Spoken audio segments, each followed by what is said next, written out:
بسم اللہ الرحمن الرحیم۔ السلام علیکم ورحمۃ اللہ وبرکاتہ۔ آپ جلیل القدر تابعین میں سے ہیں۔ حضور اکرم صلی اللہ علیہ وآلہ وسلم فرمایا کرتے تھے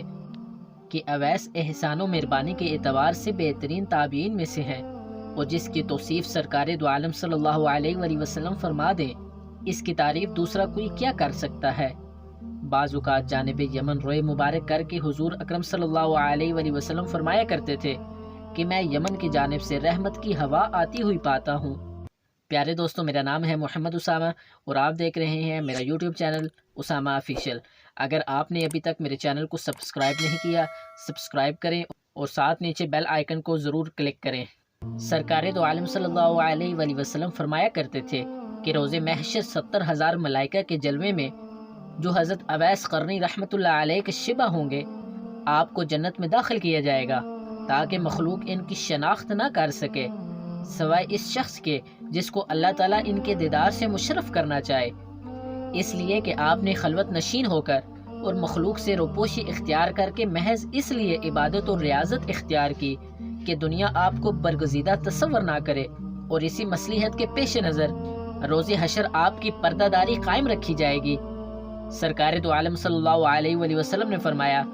کہ میری امت میں ایک ایسا شخص ہے جس کی شفاعت سے قبیلہ ربی و مضر کی بھیڑوں کے بال کے برابر گناہگاروں کو بخش دیا جائے گا۔ ربی و مضر دو قبیلے ہیں جن میں بکثرت بھیڑیں پالی جاتی تھی، اور جب صحابہ کرام رضی اللہ تعالیٰ عنہم نے حضور صلی اللہ علیہ وآلہ وسلم سے پوچھا کہ وہ کون شخص ہے اور کہاں مقیم ہے، تو آپ نے فرمایا کہ اللہ کا ایک بندہ ہے۔ پھر صحابہ کے اصرار کے بعد فرمایا کہ وہ اویس قرنی ہیں۔ جب صحابہ کرام رضی اللہ تعالیٰ عنہم نے پوچھا کہ کیا وہ کبھی آپ کی خدمت میں حاضر ہوئے ہیں، آپ نے فرمایا کبھی نہیں، لیکن چشم ظاہری کے بجائے چشم باطنی سے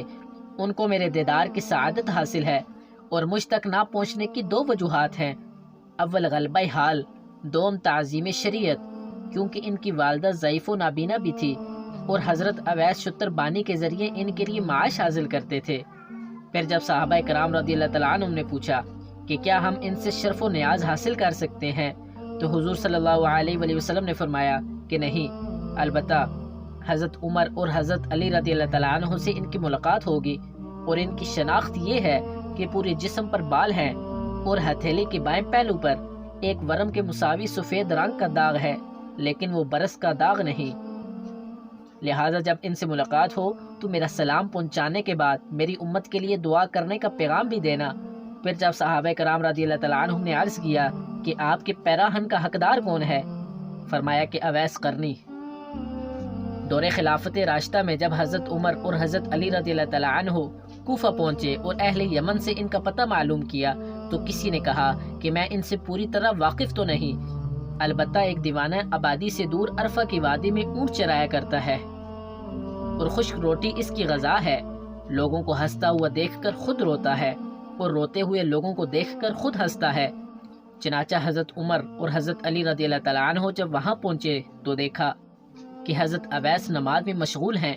اور ملائکہ ان کے لیے اونٹ چرا رہے ہیں۔ فراغت نماز کے بعد جب ان کا نام دریافت کیا تو جواب دیا کہ عبداللہ، یعنی اللہ کا بندہ۔ حضرت عمر رضی اللہ تعالیٰ عنہ نے فرمایا کہ اپنا اصلی نام بتائیں۔ آپ نے جواب دیا کہ اویس ہے۔ پھر حضرت عمر رضی اللہ تعالیٰ عنہ نے فرمایا کہ اپنا ہاتھ دکھائیے۔ انہوں نے جب ہاتھ دکھایا تو حضور صلی اللہ علیہ وآلہ وسلم کی بیان کردہ علامت کو دیکھ کر حضرت عمر رضی اللہ تعالیٰ عنہ نے دست بوسی کی اور حضور صلی اللہ علیہ وآلہ وسلم کا لباس مبارک پیش کرتے ہوئے سلام پہنچا کر امت محمدی صلی اللہ علیہ وآلہ وسلم کے حق میں دعا کرنے کا پیغام بھی دیا۔ یہ سن کر حضرت اویس قرنی رحمۃ اللہ علیہ نے عرض کیا کہ آپ خوب اچھی طرح دیکھ بھال لیں، شاہد وہ کوئی دوسرا فرد ہو جس کے متعلق حضور صلی اللہ علیہ وآلہ وسلم نے نشاندہی فرمائی ہے۔ حضرت عمر رضی اللہ تعالیٰ عنہ نے فرمایا کہ جس علامت کی حضور صلی اللہ علیہ وآلہ وسلم نے ہمیں نشاندہی فرمائی ہے وہ آپ میں موجود ہے۔ یہ سن کر حضرت اویس قرنی رحمۃ اللہ علیہ نے عرض کیا کہ اے عمر، تمہاری دعا مجھ سے زیادہ کارگر ثابت ہو سکتی ہے۔ آپ نے فرمایا کہ میں تو دعا کرتا ہی رہتا ہوں، البتہ آپ کو حضور صلی اللہ علیہ وآلہ وسلم کی وصیت پوری کرنی چاہیے۔ چنانچہ حضرت اویس قرنی رحمۃ اللہ علیہ نے حضور صلی اللہ علیہ وآلہ وسلم کا لباس مبارک کچھ فاصلے پر لے جا کر اللہ تعالیٰ سے دعا کی کہ یا رب، جب تک تو میری سفارش پر امت محمدی صلی اللہ علیہ وآلہ وسلم کی مغفرت نہ کر دے گا، میں سرکار دو عالم صلی اللہ علیہ وآلہ وسلم کا لباس ہرگز نہیں پہنوں گا، کیونکہ تیرے نبی صلی اللہ علیہ وآلہ وسلم نے اپنی امت کو میرے حوالے کیا ہے۔ چنانچہ ندائے غیبی آئی کہ ہم نے تیری سفارش پر کچھ افراد کی مغفرت کر دی، لیکن آپ نے پھر عرض کیا کہ پوری امت کی مغفرت فرما دیں۔ جواب ملا کہ ہم نے 1000 افراد کی بخشش کر دی۔ اسی طرح آپ مشغول دعا تھے کہ حضرت عمر اور حضرت علی رضی اللہ تعالیٰ عنہ آپ کے سامنے پہنچ گئے، اور جب آپ نے سوال کیا کہ آپ دونوں حضرات کیوں آ گئے، میں تو جب تک پوری امت کی مغفرت نہ کروا لیتا اس وقت تک یہ لباس کبھی نہ پہنتا۔ حضرت عمر رضی اللہ تعالیٰ عنہ نے آپ کو ایسے کمبل کے لباس میں دیکھا جس کے نیچے تونگری کے ہزاروں عالم پوشیدہ تھے۔ یہ دیکھ کر آپ کے قلب میں خلافت سے دستبرداری کی خواہش بیدار ہوئی، اور فرمایا کہ کیا کوئی ایسا شخص ہے جو روٹی کے ایک ٹکڑے کے معاوضے میں مجھ سے خلافت خرید لے؟ یہ سن کر حضرت اویس رحمۃ اللہ علیہ نے کہا کہ کوئی بے وقوف شخص ہی خرید سکتا ہے، آپ کو تو فروخت کرنے کے بجائے اٹھا کر پھینک دینا چاہیے، پھر جس کا جی چاہے اٹھا لے گا۔ یہ کہہ کر آپ نے حضور صلی اللہ علیہ وآلہ وسلم کا لباس زیب تن کر لیا، اور فرمایا کہ میری سفارش پر بنو ربیہ اور بنو مضر کی بھیڑوں کے بالوں کے مساوی اللہ تعالیٰ نے لوگوں کی مغفرت فرما دی۔ اور جب حضرت عمر رضی اللہ تعالیٰ عنہ نے آپ سے حضور صلی اللہ علیہ وآلہ وسلم کی زیارت نہ کرنے کے متعلق سوال کیا تو آپ نے ان سے پوچھا کہ اگر آپ دیدار نبی صلی اللہ علیہ وآلہ وسلم سے مشرف ہوئے ہیں تو بتائیے کہ حضور صلی اللہ علیہ وآلہ وسلم کی بہمیں کشادہ تھی یا گھنی؟ لیکن دونوں صحابہ جواب سے معذور رہے۔ حضرت اویس قرنی رحمۃ اللہ علیہ نے کہا کہ اگر آپ احباب سرکار دو عالم صلی اللہ علیہ وآلہ وسلم میں سے ہیں تو یہ بتائیں کہ جنگ احد میں حضور صلی اللہ علیہ وآلہ وسلم کا کون سا دانت مبارک شہید ہوا تھا، اور آپ نے اتباع نبی صلی اللہ علیہ وآلہ وسلم اپنے تمام دانت کیوں نہ توڑ ڈالے؟ یہ کہہ کر اپنے تمام ٹوٹے ہوئے دانت دکھا کر کہا کہ جب دانت مبارک شہید ہوا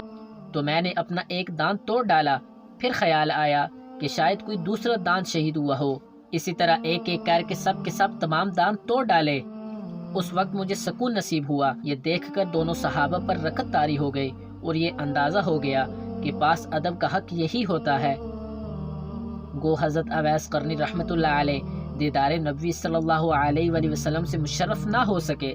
لیکن اتباع رسالت کا مکمل حق ادا کر کے دنیا کو درس ادب دیتے ہوئے رخصت ہو گئے۔ حضرت عمر رضی اللہ تعالیٰ عنہ نے اپنے لیے دعا کی درخواست کی تو آپ نے کہا کہ نماز میں تہجد کے بعد یہ دعا کیا کرتا ہوں، اے اللہ تمام مؤمنین مؤمنات کی مغفرت فرما، اور اگر تم ایمان کے ساتھ دنیا سے رخصت ہوئے تو تمہیں سرخروی حاصل ہوگی، ورنہ میری دعا بے سود ہو کر رہ جائے گی۔ حضرت عمر رضی اللہ تعالیٰ عنہ نے جب وصیت کرنے کے لیے فرمایا تو آپ نے کہا کہ اے عمر، اگر تم خدا شناس ہو تو اس سے زیادہ افضل اور کوئی وصیت نہیں کہ تم خدا کے سوا کسی دوسرے کو نہ پہچانو۔ پھر پوچھا کہ اے عمر، کیا اللہ تعالیٰ تم کو پہچانتا ہے؟ آپ نے فرمایا کہ ہاں۔ حضرت اویس قرنی رحمۃ اللہ علیہ نے کہا کہ بس خدا کے علاوہ تمہیں کوئی نہ پہچانے، یہی تمہارے لیے افضل ہے۔ حضرت عمر رضی اللہ تعالیٰ عنہ نے استدعا کی کہ آپ کچھ دیر اسی جگہ قیام فرمائیں، میں آپ کے لیے کچھ لے کر آتا ہوں۔ تو آپ نے جیب سے 2 درم نکال کر دکھاتے ہوئے کہا کہ یہ اونٹ چرانے کا معاوضہ ہے، اور اگر آپ یہ ضمانت دیں کہ یہ درہم خرچ ہونے سے پہلے میری موت نہیں آئے گی تو پھر یقیناً آپ کا جو جی چاہے عنایت فرما دیں، ورنہ یہ 2 درم میرے لیے بہت کافی ہیں۔ پھر فرمایا کہ یہاں تک پہنچنے میں آپ حضرات کو جو اذیت ہوئی اس کے لیے میں معذرت خواہ ہوں، اور اب آپ دونوں واپس ہو جائیں کیونکہ روز حشر قریب ہے اور میں زیادہ آخرت کی فکر میں لگا ہوا ہوں۔ پھر ان دونوں صحابہ کرام رضی اللہ تعالیٰ عنہ کی واپسی کے بعد جب لوگوں کے قلوب میں حضرت اویس قرنی رحمۃ اللہ علیہ کی عظمت جاگزی ہوئی اور مجمع لگنے لگا تو آپ گھبرا کر کوفہ میں سکونت پذیر ہو گئے، اور وہاں پہنچنے کے بعد بھی صرف حرم بن حبان کے علاوہ کسی دوسرے شخص نے نہیں دیکھا، کیونکہ جب سے حرم بن حبان نے آپ کی شفاعت کا واقعہ سنا تھا اشتیاق زیارت میں تلاش کرتے ہوئے کوفہ پہنچے۔ پیارے دوستوں، اگر آپ کو یہ میری ویڈیو پسند آئی ہے تو میرے چینل کو ضرور سبسکرائب کریں اور ساتھ نیچے بیل آئیکن کو کلک کریں، مجھے سپورٹ کریں، میری ویڈیو کو لائک کریں اور صرف ایک دفعہ شیئر ضرور کریں۔ اللہ تعالیٰ آپ کو اپنے حفظ و امان میں رکھے۔ ملتے ہیں نیکسٹ ویڈیو میں، تب تک کے لیے اللہ حافظ۔